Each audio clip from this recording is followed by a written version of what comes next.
name is Sarah Davis. I work with Up Projects and I'm the co-curator with Emma Underhill of the Seceret Garden Project. We developed the project as a way to kind of reveal the kind of more secret green spaces there are many across London.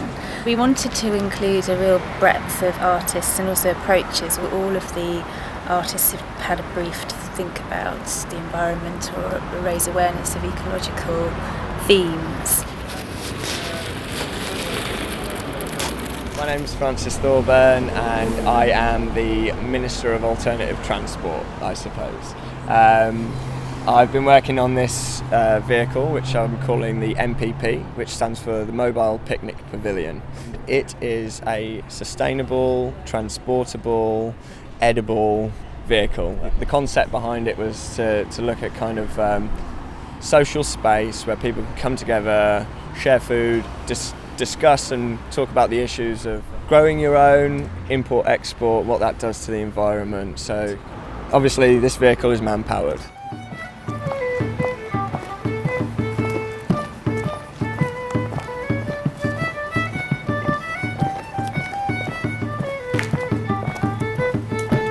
They were actually being human bobbins when they were working backwards towards each other. It was a lace-making technique that they were actually doing physically. So it was something that you would have done normally in the tiny fashion. They were actually doing physically with their bodies. So it was all the movement comes from the making.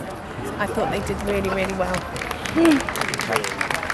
We're going to keep with the weaving, but we're going to add many more plants to the structure. So less of the knotting and the stitching to create the structure and more of the weaving of baskets. Are we keeping them both together or separate? Yeah, we're keeping them together. I think it's fantastic.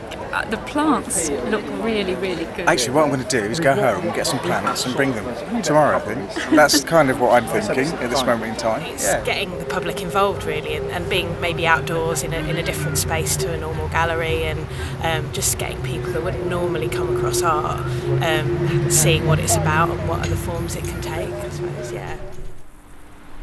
I'm sort of interested in that idea of a kind of quite small-scale intervention, which can quite sort of subtly, in some cases, just alter the way that a space is perceived or the way that a space is used. So something just above street level, so that if you went past it on the bus or you happen to be walking down the Holloway Road, you just get this little sort of flash of a meadow. And it's sewn up with nectar-producing flowers, which should attract bees. The Persian supermarket have been fantastic, really, really positive, and just getting to know people in that very particular little locality, it's really been great, just having people's responses and the rest of it. It can really heighten one's awareness of one's environment, just coming across something that is very beautiful.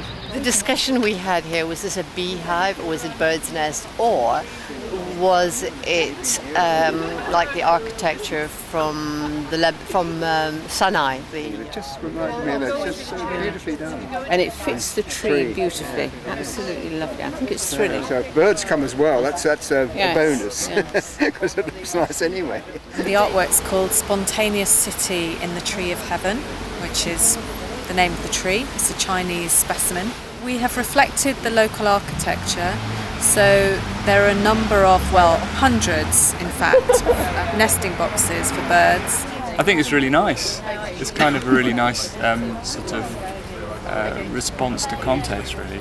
As soon as you look at that, I'm imagining all these little kind of like blue tits living next door to each other and sort of having sort of little Coronation Street style soap operas going on between them. I was just imagining someone living in one of those flats with a balcony that looked over the gardens, and I kind of made up this idea of this man who wants to recreate Cremorne Gardens on his balcony. I've been writer-in-residence for the Seceret Garden Project, so I've been looking at all of the different projects and writing a blog that kind of, I suppose, creatively responds to all of the different commissions. And in Cremorne Gardens, I've written 4 new texts based on the history, but also inspired by London Fieldworks sculpture.